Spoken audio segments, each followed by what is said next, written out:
Oi, pessoal, mais um programa do Casos e Acasos. Agradeço a Oficina do Estudante mais uma vez, o Mercado da Joana pela decoração. E agora eu tô aqui com a Drica. Oi, gente, tudo bom? Hoje a nossa convidada especial é a Flávia Bertuzzo, psicóloga, que vai falar um pouco sobre a gente sobre relacionamento. Tudo bom, Flávia? Tudo bem com vocês? Obrigada pelo convite. Imagina. Acho que vai ser uma delícia estar aqui conversando sobre esse tema aí que gera polêmica hoje em dia, né? Muita polêmica, muita polêmica. Então, como é que tá os relacionamentos? Como é que você vê hoje o relacionamento? eu acho que seria interessante a gente começar como estão hoje os comportamentos para a gente conseguir chegar no relacionamento. Acho que isso mudou muito de alguns anos para cá. A gente pode falar em coisa de 15 anos, até 20 anos, que não é muito para uma mudança de comportamento tão grande como a gente vê, né? Então, se a gente for pegar lá atrás, talvez a nossa época de jovenzinho, quando fala a idade, não, imagina.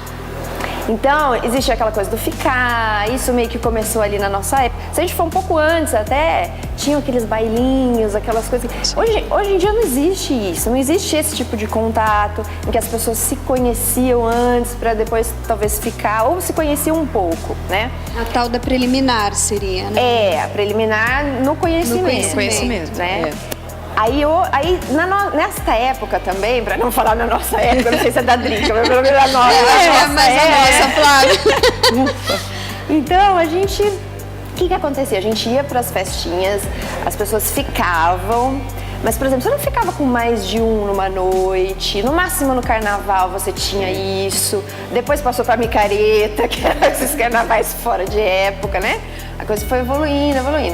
De repente, hoje em dia, você tem um comportamento muito mais de diversidade. Então, hoje, qualquer baladinha, as pessoas... É mais normal você ficar com 1, 2, 3, 4. Então, isso... É uma coisa comum, né? É uma coisa bem comum. Não são mais em eventos específicos ou comportamentos específicos de cada circunstância. Hoje, já é uma coisa generalizada. Então, eu acho que já começa aí algumas mudanças, né? E aí, depois, eu acho que eu pensaria em 3 coisas. Uma é, por conta disso, as pessoas diversificam muito os parceiros. Eu não tô falando necessariamente parceiro sexual, eu tô falando parceiro de vai numa baladinha um dia, fica, no outro dia é outro, no outro dia são mais 3, mais 4. O que acontece? As pessoas não se conhecem. Né? As pessoas não se interessam. É muito superficial, né? Fica muito superficial, elas acabam passando por um próximo logo, por um próximo, e isso dificulta. Uma outra coisa, os meios de comunicação, as mídias.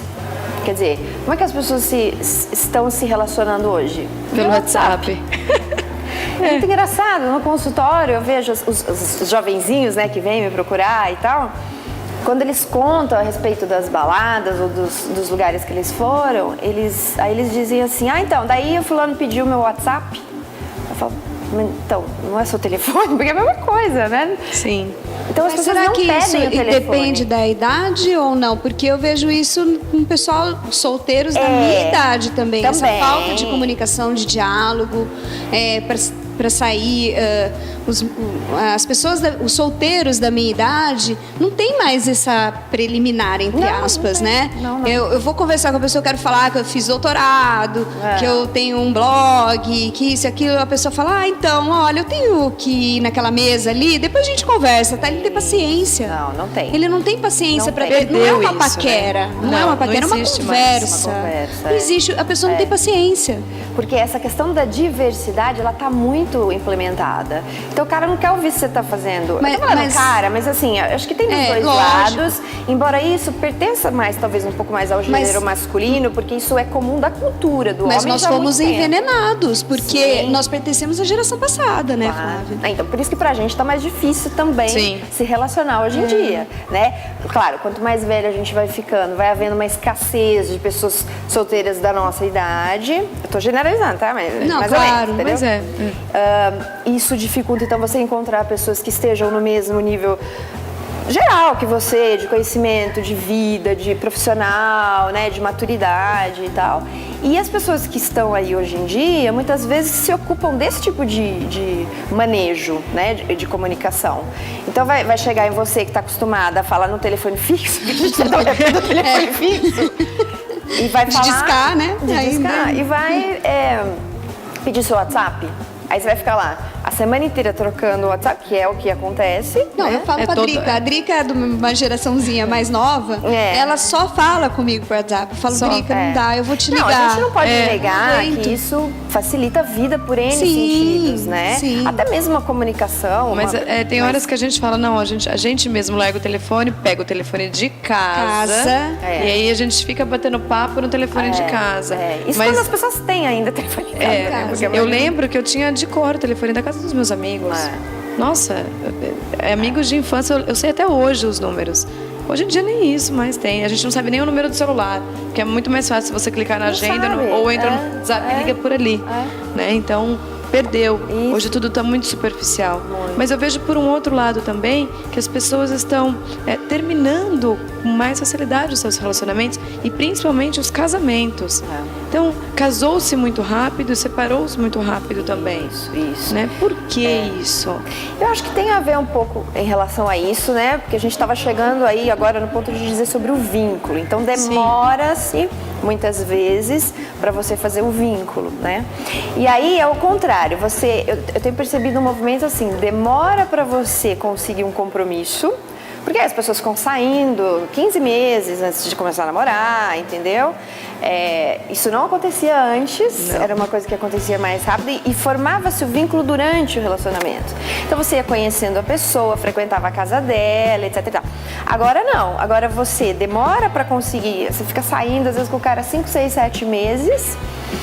Depois aí ele resolve, tudo bem. Eu tô falando ele porque costuma acontecer isso, né? Porque pra mulher é um pouco mais rápido, caso a vontade dela fosse ali a única que contasse. Só que depois que você se relaciona e você passa a ter um compromisso, aquilo pode se desfazer de uma maneira muito rápida, entende? Porque as pessoas têm as próprias vidas, entende? E as pessoas querem manter essas vidas. Aí a gente entra numa outra questão. Individualidade. A individualidade, os projetos de cada um. A gente estava falando dessa coisa da mulher estar mais... não só liberal, mas mais avançada nas questões dos projetos pessoais. Mas tem também a coisa do desespero, né? O que eu vejo nas minhas rodas é assim. Eu já... Não é que falar a gente vai falar de ego, né? Mas, assim, eu já entreguei, né? Quando eu fiz 30 anos, eu queria muito casar e ter filhos. Aos 40, falei minha idade, né? Não tem jeito. Aos 40, eu posso dizer que eu tô confortável com a minha situação. Não estou procurando, se acontecer, aconteceu. Filhos, já estou passando da idade, se der eu adoto. Ponto. Sim. Mas o que eu vejo nas minhas rodas é que há um desespero das mulheres em casar. Então elas estão casando assim, 6 meses, achou uma pessoa, vou casar porque eu preciso casar. Ela vai fazer horroroso. Tá muito mais fácil isso. Elas acabam separando muito rápido, porque não conheceu a pessoa, entendeu? Exato. Elas precisam casar, porque elas precisam ter filho e tá passando a hora, o time de ter uma criança. A gente comentou sobre isso, né? Acho que a semana passada, num bate-papo que a gente teve, e o número de pessoas é muito grande. Esse desespero é realmente desespero. Então você conheceu uma pessoa, você já pegar o telefone, já querer sair, aí dali 2 semanas depois você já tá querendo um compromisso mais sério. Aí fica noivo. Então, mas isso tem muita questão feminina, né? Sim, mas é aquela ansiedade. Mas eu vi também do masculino. Esse desespero, talvez, não sei se é pela idade, né? Eu tenho 32, vou fazer 33 em janeiro. Eu não vejo esse desespero, não consigo sentir esse desespero. E eu acho que vai cair todo mundo no seu consultório, porque não é normal. Eu não sinto que as pessoas estão naturalmente, elas vão sair e elas vão curtir naturalmente, não, elas vão curtir com outros olhos. Entendeu? São poucas as pessoas, né, que quando a gente sai, que estão lá, estão batendo papo, estão curtindo entre os próprios amigos. Sem precisar ter uma paquera, um foco, alguma coisa assim, né? Que é gostoso. Aí quando você vê a mesa, né, tá todo mundo mexendo no celular, aí sempre tem um, né, que fala, vamos largar esse celular. Aí larga todo mundo, né? Mas esse desespero mesmo a gente viu, né? O desespero é fato. E conforme a idade vai passando, né? Me parece que isso vai se acelerando. A forma de desespero de se manifestar é diferente, né? Acho que quando é criança é esse desespero do ficar, né? É uma coisa que tudo tem que ser rápido, porque essa era da digital, as coisas acontecem muito rápido, mídia que está em cima, é a coisa da busca da beleza, é a busca do você sempre tá moderno, você sempre tá bonito, você sempre tá esticado, você sempre tá com plástica, você sempre tá com tudo. Aí passa, aí agora você sempre tá com o cara malhado, você sempre tá com o cara bombado, você sempre tá com a pessoa linda, agora você tem que casar, agora você tem que estar com filho. É sempre uma busca incessante do perfeito, né? E aí acaba, o tombo é muito grande, né? Porque a perfeição não existe, né? Você não conversou, você não teve a preliminar, né? Não teve nada disso. Você não conheceu a família, não conheceu a pessoa, não conheceu nada. Querendo ou não, o relacionamento, ele além do companheirismo, né? Que pelo menos eu prezo muito isso, vocês também, sim, não é bastante. Tem essa coisa do companheirismo. Como o homem lida com essa parte das famílias, né? A mulher lida de um jeito, mas o homem lida a mulher é mais calorosa, ela é mais aconchegante, ela quer as duas famílias juntas. O homem, ele já é um pouco mais... Óbvio que tem suas exceções, né? Estou generalizando, enfim. Né? Mas esse companheirismo de família e de tudo... ninguém mais tem isso. São poucas as pessoas que... É difícil. Eu acho que essa coisa das famílias, a gente está vindo cada vez mais de famílias muito diferentes umas das outras e que faz com que antes tinha, né, aquelas famílias enormes que juntava, é mais antigo isso, né? Juntava a família da mulher, a família do homem. Hoje em dia o que a gente percebe é que o homem ele se banda um pouco mais para a família da mulher. Né? Quando não tem alguns casos, do tipo, muito ligado à mãe, aí tem homens que são muito ligados à mãe, aí é outro tipo de situação que a gente ficaria aqui um programa inteiro para falar sobre isso. Vários programas até. Pois é. Mas o que a gente vê é que eles acabam aderindo mais ao núcleo familiar, aquele que eles estão construindo, porque o homem acaba ficando mais dependente da família. Não sei se vocês já perceberam ou já ouviram falar que depois do casamento, o homem é difícil. Para ele chegar até o casamento é difícil, né? Mas depois que ele entra, vira tudo mulher, entendeu? Eu recebi um monte de mensagem nesse blog. Gente, é assim, a gente que sabe tudo, a gente que sabe onde tá as coisas, a gente, entendeu? Porque ele meio que transfere, ele sai da casa dele, aí ele pode até ter morado um tempo sozinho, mas ele vai né? Se casa e a mulher fica também com esse papel. E é difícil, gente. Hoje em dia, eu acho que a gente consegue compartimentalizar mais isso, porque você tem tua carreira, você fica fora o dia inteiro, tanto quanto ele. Mas a hora que é pra procurar alguma coisa, onde tá tal coisa? Você esqueceu de pôr isso. Né? Então, ou seja, o que eu tô querendo dizer com isso? Que existe uma aderência do homem a esse novo núcleo que faz com que a família dele, normalmente, vá ficando um pouco mais... Às vezes tem alguma coisa da mulher com a sogra, isso existe com muita frequência, não por problemas específicos ou diretos, mas a mulher ela sempre tem uma certa rivalidade com a sogra, mesmo que não exista problemas. Isso é cultural, isso é instintivo. A equipe aqui já está todo mundo acenando assim, fazendo assim. Vocês não estão vendo, mas tem um pessoal aqui atrás que está assim mesmo. E não é uma questão de problema. Por exemplo, eu me dou muito bem com a minha sogra. Muito, muito bem. Mas, independente de qualquer coisa, existe aquela mulher na vida do seu marido, ou na vida do seu namorado. Foi ela que tirou o filho de casa, né? Não tem jeito. Então, assim, não há dificuldades explícitas, mas sempre vai existir algo emocional envolvido ali. Então, enfim, todas essas contingências fazem com que, na maioria das vezes, o homem migre mais para esse contexto. E a mulher, muitas vezes, fica muito ligada à própria mãe, né? Às vezes, a família no geral, ao pai, a irmãos e tal. Isso é mais papel da mulher. Agora, as coisas hoje em dia estão muito mudadas, né? A mulher não fica em casa mais fazendo visita para os outros, visitando eu a família. Eu acho que isso também assusta um pouco o marido, né? Assusta. Principalmente quando uma mulher tem um cargo alto, né? Executivo. Mas é engraçado, né? Porque eu sou uma pessoa tão independente. Eu fiz mestrado, doutorado, viajei, morei fora. Eu sou tão Amélia. Eu adoro passar roupa, eu gosto de cozinhar. Pois é, menina. Mas uma coisa não exclui a outra, entendeu? Minhas ex-sogras me adoram. Engraçado, eu tenho tanto problema em me comunicar, porque os meninos de hoje não se comunicam, né? Não tem essa comunicação. Mas um dia dá certo, né? Não, um dia que mas isso que você tá falando é uma coisa importante, porque assim, a mulher se modificou muito durante esses últimos anos, mas o homem não se modificou tanto, entendeu? Exatamente. Ele não se modificou tanto. Exatamente. Então a gente acaba, às vezes, impondo coisas que a gente tem que tomar cuidado, porque na relação isso pesa. Eu veria duas coisas importantes. Uma é essa questão do trabalho. Lógico, ninguém vai ficar controlando carreira só para agradar marido, Sim, etc. exatamente. Claro. Mas é uma coisa que tem que ser muito bem estabelecida dentro de casa. É algo que você tem que transformar isso em um projeto dos dois, muitas vezes. Então, assim, o apoio, ele é construído. Muitas vezes ele não vem. Eu tinha uma supervisora na faculdade que falava assim: gente, vocês, Príncipe Encantado até existe, mas vocês têm que entender o seguinte: às vezes ele vem no burrinho, às vezes você tem que ajudar a comprar a cela, a capa, entendeu? Ele não vem prontinho. Vocês têm que ajudar o menino a subir no cavalo, muitas vezes, a comprar a espada. Então, eu só olho pro Príncipe William, não tem jeito. Pois é, eu vejo que você tem essa... Eu chamo ela de inglesinha. Eu chamo Raquel de inglesinha. Não adianta, a gente só olha pra ele já formatado, né? Então. Não tem. Não tem, e até ele deve ter lá os seus percalços, enfim. Minha irmã já conseguiu enxergar todos os defeitos dele, mas eu não enxergo. Não dá, né? Não. Você se falou que o sorriso dele é meio assim, que o nariz dele é meio assado, que falta cabelo. Tá mas eu enxergo ele como um príncipe.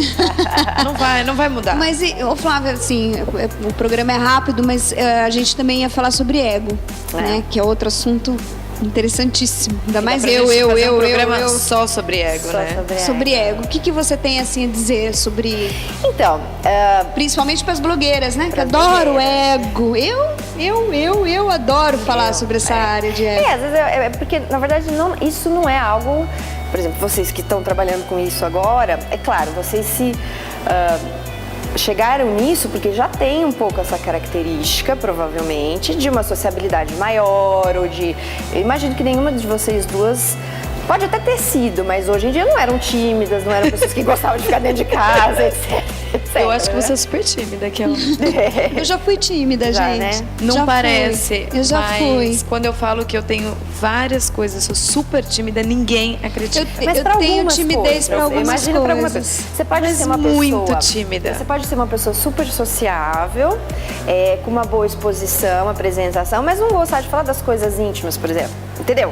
Ser fechada em relação aos seus assuntos mais próximos, algumas dificuldades que você tenha. Sim. Então, vai apresentar um trabalho em inglês na Itália.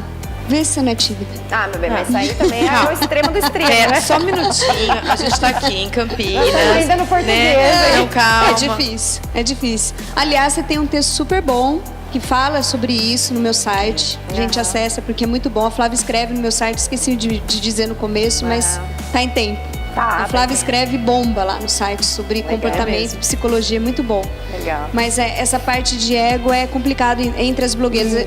Tem vários, não vou dizer conflitos, né? Mas é uma guerra, uma pequena batalha. Você também. É difícil usar a palavra, mas existe essa competição, por mais que você não queira. Eu até brinco que eu sou meio, né? Zen. Meio tem que zen saber pra trabalhar com isso. Mas todo mundo quer aparecer, né? Isso. Eu acho que vocês têm uma particularidade. Bom, você também trabalha num meio que tem uma... A gente fala ego, é importante a gente dizer para as pessoas também que o ego, ele é uma estrutura de personalidade, na verdade. Ele não é um problema, né? Então, o Freud dizia lá que tem o id, o ego e o superego. São 3 estruturas de personalidade. Eu não sou psicanalista, mas era isso que ele dizia. Então, assim, o ego, ele é o eu. Então, é o que você tem consciência a respeito de você mesmo. O id, que é uma estrutura que ele dizia que era uma estrutura mais subterrânea, são os desejos inconscientes, é aquilo que a gente não tem acesso. E o superego é a censura, é o quanto você consegue administrar o seu ego, tá? Então, pra gente definir. O que a gente estaria falando aqui é de egocentrismo, né? Sim. Que é baseado Eu inventei uma palavra para isso lá no consultório, eu falo umbiguismo. Umbiguismo. Umbiguismo. Umbiguismo. Porque são pessoas que estão voltadas mais para as próprias necessidades do que para as necessidades das outras pessoas. Então, muitas vezes existe pouca empatia. Não sempre. O egocentrismo não chega, talvez, nesse ponto de você não ter empatia até com as necessidades das outras pessoas. Você pode ter uma falha nisso. Existe uma outra coisa que se chama narcisismo, que também é um termo... Gostei desse. Mas esse é mais... O buraco é mais embaixo, viu? Esse é um termo também psicanalítico. Eu sou comportamentalista, a minha abordagem, né? Mas a gente às vezes até usa esse termo para aquela pessoa que, além de ter uma relação muito intensa consigo mesmo, com as próprias necessidades, os afetos são voltados para... Sim. No mito do Narciso, lá da Grécia, ele era apaixonado pela própria imagem. Ele foi amaldiçoado para se apaixonar pela própria imagem pelo resto da vida. Então, é aquela pessoa que tem amor por ela mesma, a ponto, às vezes, de não precisar das outras pessoas, inclusive. Então, existe uma característica mais afetiva do narcisismo, além da questão das necessidades, entendeu? O negócio... Você escutou, né? Você prestou bem atenção. O meu celular, a imagem que tem atrás, a minha capinha, eu vi. Mas você ganhou, né? Você eu ganhei. Não, eu me amo. Você se ama? Lógico então, que eu mas, me gente, uma coisa que eu acho importante dizer é assim, você, eu estava dizendo, né, antes de conceituar, você trabalha num meio também que existe uma questão de egocentrismo muito grande, que é o meio acadêmico. Se produz conhecimento, as pessoas se apropriam disso, então as descobertas que as pessoas fazem. O meio acadêmico é um meio muito propício para a competição e para o egocentrismo. Todas as profissões também têm. A gente tem, dentro da psicologia também, os analistas, né, não sei se na fonoaudiologia também você vê, às vezes tem a bambambam ali, com a fulana de tal, com a linha tal. A gente tem esse tipo de coisa. Agora, o que eu acho que talvez mude um pouco aí no ramo de vocês do blog, é que vocês trabalham com a imagem pessoal de vocês. Você não está falando da tua técnica de fonoaudiologia, você não está falando do que você faz lá e nem passando conceito de psicologia. É a própria imagem que está ali. Então as pessoas imitam você. As pessoas imitam o que você veste, ou o que você diz sobre exercício, sobre a sua experiência. Isso aumenta muito mais. Então hoje eu estou aqui, por exemplo, e as pessoas estão me vendo e vão me conhecer talvez por aqui, mas por causa de vocês. Entendeu? Isso dá um poder para a pessoa. Percebe como isso mexe?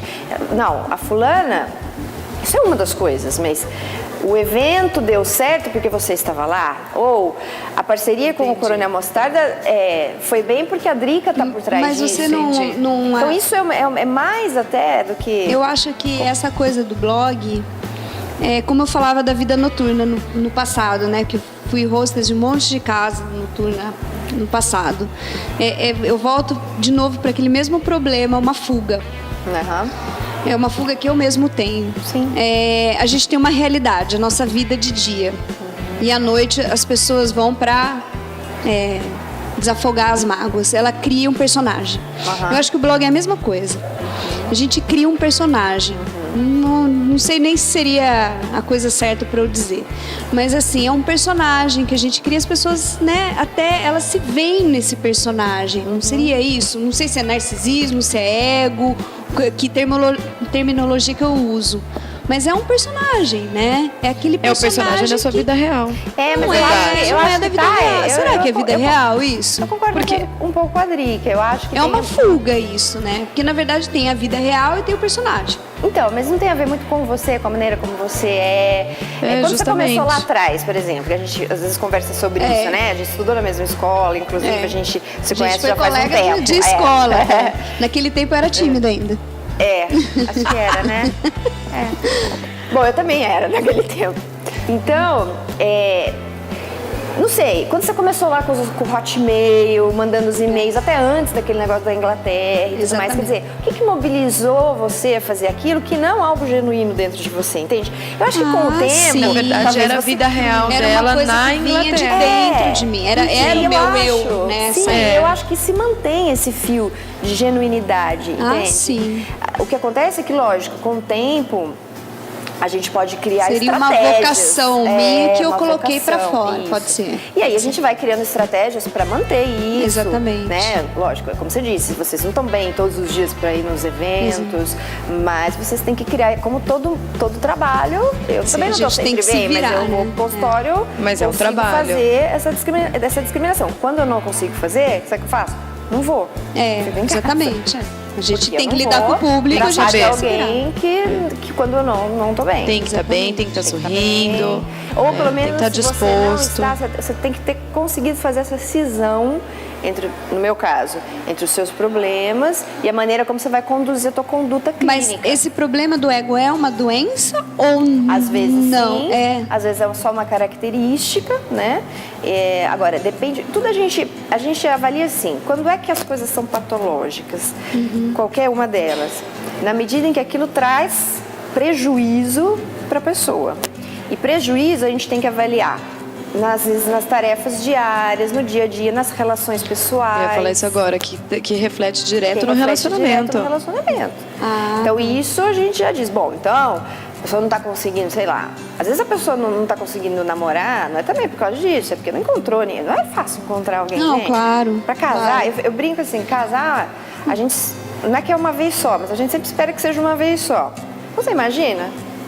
Até você encontrar Imagina. As pessoas falam, você não é feliz porque você não está com alguém. Não, gente, felicidade não é isso. Porque muita gente coloca, né, felicidade gira em torno do relacionamento. Então, e não é bem por aí. A pessoa tem que procurar Se uma for ajuda. Isso, dá aquele negócio que você falou.